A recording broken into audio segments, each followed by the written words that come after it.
Everyone, स्वागत है आप सबका आज की इस वीडियो में। आज की इस वीडियो में कार्बोहाइड्रेट के बारे में डिटेल से पढ़ेंगे। तो कार्बोहाइड्रेट के बारे में आज डिटेल से पढ़ेंगे। कार्बोहाइड्रेट क्या है, कितने प्रकार के होते हैं, कैसे होते हैं। तो आप अगर हमारे चैनल पे नए हैं तो चैनल को सब्सक्राइब करें और वीडियो को अंत तक देखें, सारी डिटेल अच्छे से समझ में आएगी। तो चलिए स्टार्ट करते हैं। कार्बोहाइड्रेट का मतलब क्या होता है। कार्बोहाइड्रेट बराबर, यहाँ पे कार्बोहाइड्रेट दो शब्दों से मिलके बना है, कार्बो प्लस हाइड्रेट। कार्बो का मतलब होता है कार्बन, हाइड्रेट का मतलब होता है वाटर। अब यहाँ पे कार्बोहाइड्रेट अगर कहा जाए एक शब्द में तो कार्बन के हाइड्रेट, कार्बोहाइड्रेट बराबर कार्बन के हाइड्रेट्स, हाइड्रेट्स ऑफ कार्बन। अब इसका सामान्य सूत्र जो होता है CnH2ON। इसका सामान्य सूत्र क्या हो गया, CnH2ON। कार्बोहाइड्रेट शर्करा अणुओं के आधार पर निम्न भागों में बांटा गया है। कार्बोहाइड्रेट शर्करा अणुओं के आधार पर निम्न भागों में बांटा गया है। अब चलिए देखते हैं कौन कौन से भागों में बांटा गया है। तो कार्बोहाइड्रेट निम्न भागों में पहला हो गया मोनोसेक्राइड। मोनोसेक्राइड में क्या होता है, शर्करा के जो अणु होते हैं इसमें एक अणु पाया जाता है तो मोनोसेक्राइड हो जाता है। डाइसेक्राइड जो होता है उसमें दो अणु पाए जाते हैं, शर्करा के दो अणु पाए जाते हैं। और एलिगोसेक्राइड जो होता है, एलिगो का मतलब होता है फ्यू, फ्यू का मतलब होता है कुछ। तो इसमें क्या होता है, शर्करा के जो अणु होते हैं 3 से 9 तक शुगर के अणु पाए जाते हैं। और पॉलीसेक्राइड का मतलब होता है, पॉली का मतलब होता है मैनी, मैनी मतलब होता है कई। तो इसमें 10 या 10 से अधिक शर्करा के अणु पाए जाते हैं तो उसे क्या कहते हैं, पॉलीसेक्राइड कहते हैं। अब मोनोसेक्राइड में कौन कौन से होते हैं उसका उदाहरण देख लेते हैं। जैसे ग्लूकोज हो गया, फ्रैक्टोज हो गया, ग्लैक्टोज हो गया, ये मोनोसेक्राइड के उदाहरण हैं। डाइसेक्राइड में सुक्रोज हो गया, लैक्टोज हो गया, माल्टोज हो गया। उसी प्रकार एल्गोसेक्राइड होता है। एल्गोसेक्राइड में डाइसेक्राइड आता है, ट्राइसेक्राइड आता है, टेट्रासेक्राइड आता है। पॉलीसेक्राइड में स्टार्च, ग्लाइकोजन, सेलुलोज और काइटिन, काइटिन हो गया। अब उसके बाद कार्बोहाइड्रेट के बारे में जानते हैं। सबसे पहले हमने ऊपर ही बताया कार्बोहाइड्रेट कार्बन के हाइड्राइड्स होते हैं। उसके बाद अगला पॉइंट, जैविक कार्यों के लिए कार्बोहाइड्रेट का उपयोग कोशिकीय ईंधन के रूप में होता है। जैविक कार्यों के लिए कार्बोहाइड्रेट का उपयोग कोशिकीय ईंधन के रूप में होता है। अगला पॉइंट, कार्बोहाइड्रेट का निर्माण कार्बन, गामा हाइड्रोजन एवं ऑक्सीजन के संयोग से होता है। जब कार्बन, हाइड्रोजन और ऑक्सीजन आपस में मिलते हैं तब कार्बोहाइड्रेट का निर्माण होता है। आगे देखते हैं। अगला पॉइंट है, इसमें कार्बन, हाइड्रोजन एवं ऑक्सीजन क्रमशः 1:2:1 का अनुपात होता है। कहने का मतलब कार्बन 1 अनुपात में होता है, कार्बन की 1 संख्या होती है, हाइड्रोजन 2 होता है और ऑक्सीजन 1 होता है। इनका अनुपात हो गया 1:2:1। अब उसके आगे अगला पॉइंट में देखते हैं, रासायनिक रूप से कार्बोहाइड्रेट पॉलीहाइड्रॉक्सी एल्डिहाइड व कीटोन होते हैं। रासायनिक रूप से कार्बोहाइड्रेट पॉलीहाइड्रॉक्सी एल्डिहाइड व कीटोन होते हैं। इनका सामान्य सूत्र CnH2ON द्वारा प्रदर्शित करते हैं। इसका सामान्य सूत्र क्या हो गया, CnH2ON द्वारा प्रदर्शित करते हैं। अब मोनोसेक्राइड क्या होते हैं, कार्बन के ये क्या होते हैं, भाग होते हैं, शर्करा अणुओं के आधार पे हमने कितने भागों में बांटा गया, 4 भागों में। तो पहला मोनोसेक्राइड है। तो मोनोसेक्राइड के बारे में जानते हैं। मोनोसेक्राइड को सरल शर्कराएं या सिंपल शुगर कहते हैं। मोनोसेक्राइड को सिंपल शुगर कहते हैं, जो सरलता से जल में घुल जाती है, जो आसानी से क्या होता है, जल में घुल जाती है। इनका सामान्य सूत्र CnH2nON होता है। क्या होता है, CnH2nON होता है। अगली पॉइंट देखते हैं। मोनोसेक्राइड में कार्बन परमाणुओं की संख्या 3 से 7 तक होती है। मोनोसेक्राइड में कार्बन परमाणुओं की संख्या 3 से 7 तक होती है। कार्बन परमाणुओं की संख्या, और शुगर के अणु की कितनी संख्या होती है? 1 होती है।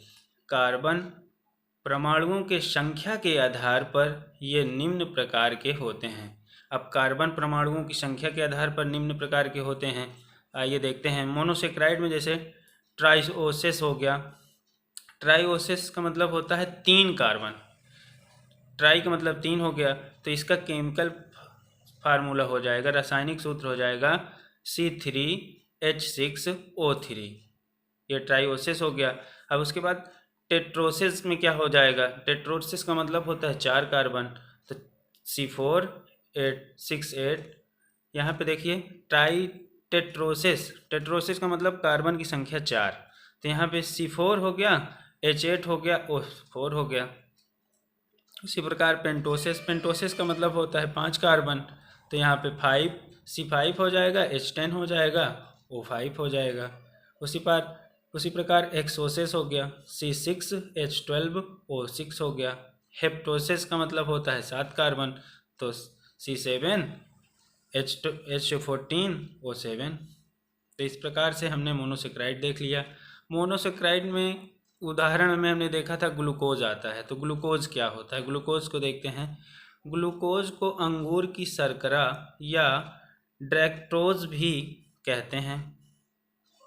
ग्लूकोज को अंगूर की शर्करा या ड्रैक्टोज भी कहते हैं। यह कुछ फलों व शहदों में फ्रैक्टोज के साथ मिलता है। यह कुछ फलों व शहदों में किसके प्रकार से मिलता है? फ्रैक्टोज के साथ मिलता है। अब अगला पॉइंट देखते हैं। रुधिर तथा पाचन के समय आंत में भी पाया जाता है। रुधिर तथा पाचन के समय आंत में भी पाया जाता है। यह मधुमेह रोगियों के जिनको डायबिटीज होती है, मधुमेह रोगियों के मूत्र में अधिकता से पाया जाता है। आहार नाल में कार्बोहाइड्रेट के पाचन से ग्लूकोज बनता है। आहार नाल में कार्बोहाइड्रेट के पाचन से ग्लूकोज बनता है। ग्लूकोज समझ में आया? अब आगे देखते हैं ग्लूकोज का अगला पॉइंट। रुधिर द्वारा अवशोषित होकर यह शरीर की विभिन्न कोशिकाओं में पहुंचता है। रुधिर द्वारा अवशोषित होकर यह शरीर के विभिन्न कोशिकाओं में पहुंचता है, जहां इसके ऑक्सीकरण से ऊर्जा उत्पन्न होती है। ऑक्सीकरण से क्या होती है? ऊर्जा उत्पन्न होती है, जो ATP कहलाती है। क्या कहलाती है? ATP कहलाती है, एडेनिन ट्राइफॉस्फेट कहलाती है। अब उसके बाद मोनोसेक्राइड का दूसरा उदाहरण समझते हैं, फ्रैक्टोज। फ्रैक्टोज क्या होता है? फ्रैक्टोज या फ्रूट शुगर। फ्रैक्टोज या फ्रूट शुगर को लेवलोज भी कहते हैं। क्या कहते हैं? लेवलोज भी कहते हैं। यह कीटो शर्करा है। यह फलों के रस तथा शहद में पाई जाती है। यह सबसे अधिक मीठी होती है। ये क्या होती है? फ्रैक्टोज जो शर्करा होती है वो सबसे अधिक मीठी होती है। अगला उदाहरण देखते हैं, ग्लैक्टोज। ग्लैक्टोज क्या होता है? यह दुग्ध शर्करा या लैक्टोज में ग्लूकोज के साथ पाया जाता है। यह दुग्ध शर्करा या लैक्टोज में ग्लूकोज के साथ पाया जाता है। पाचन के समय लैक्टोज का प्रत्येक अणु ग्लूकोज व ग्लैक्टोज के साथ एक एक अणु में टूट जाता है। ग्लूकोज व ग्लैक्टोज के एक एक अणु में टूट जाता है। उपयोग में लाए जाने से पहले यह ग्लूकोज में मिलता है। अब दूसरा देखते हैं, डाइसेक्राइड। डाइसेक्राइड में हम देखते हैं तो ये 2 मोनोसेक्राइड अणु होते हैं। ये 2 मोनोसेक्राइड अणु के जुड़ने से बनते हैं। इनका सामान्य सूत्र C12H22O11 होता है। जो डाइसेक्राइड होता है वो क्या होता है? C12H22O11 होता है। ये जल में विलेय तथा स्वाद में मीठे होते हैं। जल में विलेय तथा स्वाद में मीठे होते हैं। माल्टोज या माल्ट शर्करा, सुक्रोज या सामान्य शर्करा तथा लैक्टोज या दुग्ध शर्करा महत्वपूर्ण डाइसेक्राइड हैं। कौन कौन से? माल्टोज, सुक्रोज और लैक्टोज, ये दुग्ध शर्करा महत्वपूर्ण डाइसेक्राइड हैं।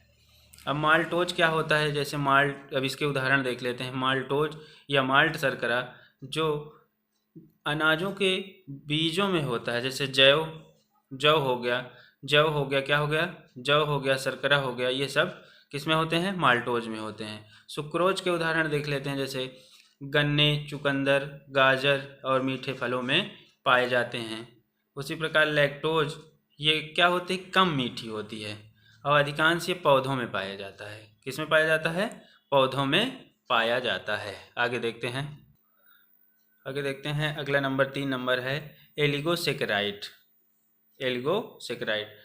मोनोसेकेराइड इकाइयों की संख्या के अनुसार ये डाइसेकेराइड, ट्राइसेकेराइड, टेट्रासेकेराइड आदि कहलाते हैं। क्या कहलाते हैं? मोनोसेकेराइड, डाइसेकेराइड, टेट्रासेकेराइड आदि कहलाते हैं। अगला पॉइंट, समानता।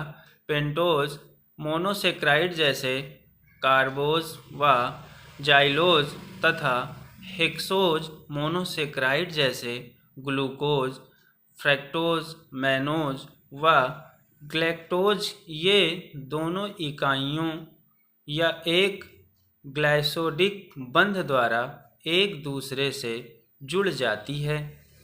इनके जुड़ने से एलिगोसेकेराइड बनते हैं। तो समझ में आया? नंबर 4 देखते हैं, पॉलीसेकेराइड। Number 4 polysaccharide. ये अनेक मोनोसेकेराइड अणुओं के मिलने से बनते हैं। पॉलीसेकेराइड क्या होता है? अनेक मोनोसेकेराइड अणुओं से मिलने से बनते हैं। अगला पॉइंट है इसी में, पॉलीसेकेराइड में D glucose, D fructose, D mannose आदि इनके निर्माण में भाग लेते हैं। इनकी श्रृंखलाएं शाखित या अशाखित अथवा सूत्र की तरह हो सकती है। पॉलीसेकेराइड का अगला पॉइंट देखते हैं। पॉलीसेकेराइड को ग्लाइकन्स भी कहते हैं। पॉलीसेकेराइड को ग्लाइकन्स भी कहते हैं। ये मोनोसेकेराइड के बहुलक हैं। इनमें 10 से लेकर कई हजार तक मोनोसेकेराइड के अणु ग्लाइकोसिडिक बॉन्ड द्वारा जुड़े रहते हैं। इसमें क्या होता है? 10 से लेकर कई हजार तक मोनोसेकेराइड के अणु ग्लाइकोसिडिक बॉन्ड द्वारा जुड़े रहते हैं। अगला पॉइंट देखते हैं इसमें, ये जल में विलेय होते हैं और कोलाइडी घोल बनाते हैं। ये जल में क्या होते हैं? अविलेय होते हैं। ये जल में अविलेय होते हैं और कोलाइडी घोल बनाते हैं। इनका स्वाद मीठा नहीं होता। इनका आणविक भार बहुत अधिक होता है। इनके उदाहरण देखते हैं। तो पहला उदाहरण हो गया मंड या स्टार्च, दूसरा ग्लाइकोजन, तीसरा सेलुलोज और चौथा काइटिन। जो मंड होता है, मंड यह सभी प्रकार के अनाजों, बहुत सी सब्जियों, विशेषकर आलू, शकरकंद इत्यादि में मिलता है। जो स्टार्च होता है विशेषकर किसमें? आलू, शकरकंद इत्यादि में मिलता है। और ग्लाइकोजन जो होता है, यह जंतु के शरीर में संचित अवस्था में रहता है, मतलब स्टोर रहता है। यदि किसके? जंतु के शरीर में स्टोर रहता है तथा आवश्यकता पड़ने पर इसका उपयोग होता है। जो सेलुलोज होता है वो वनस्पति कोशिकाओं की कोशिका भित्ति इसी की बनी होती है। वनस्पति कोशिकाओं की कोशिका भित्ति इसी की बनी होती है, इसलिए यह वनस्पति में मिलता है। यह जल में अघुलनशील होता है। सेलुलोज जो होता है जल में अघुलनशील होता है। अब काइटिन के बारे में देखते हैं। काइटिन के बारे में, तो यह आर्थ्रोपोडा संघ के जंतुओं के बाह्य कंकाल का निर्माण करता है। ये किसके? आर्थ्रोपोडा संघ के जंतुओं के बाह्य कंकाल का निर्माण करता है और ये भी क्या होता है? जल में अघुलनशील होता है। आई होप आप सबको ये वीडियो पसंद आई होगी।